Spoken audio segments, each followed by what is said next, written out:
Caruurtaadu ma ku weydiiyeen isbeddelka cimilada iyo waxa sababa? Ma og yihiin inay door ka qaadan karaan ka hortagga isbeddelka cimilada? Ma u sheegtaa in abaarta, biyo la'aanta, dabka, hawada noqonaysa kulaylka iyo qabowga daran ay sabab u tahay isbeddelka cimiladu?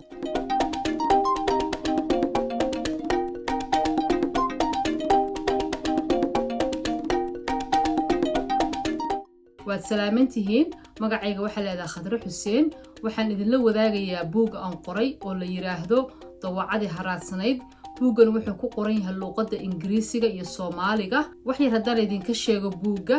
waa sheeko caruurta baraysa deegaanka iyo sida isbeddelka cimiladu uu saameyn ugu yeesho qof kasta oo adduunka ku nool waxa kale oo uu ku dhiirigelinayaa caruurta inay bartaan dhibaatooyinka isbeddelka cimiladu ku leeyahay nolol maalmeedkeena iyo waxyaabaha fudud ee shakhsiyaadka ama bulshooyinku ay sameyn karaan si ay kaalin uga qaataan ka hortagga la dagaalanka isbeddelka cimilada haddaba haddii aad jeceshahay inaad caruurtaada fasalkaaga dugsigaaga ama ururkaaga aad u iibiso buuggan fadlan emailka hoos ku qoran iigu soo dir waad mahadsantihiin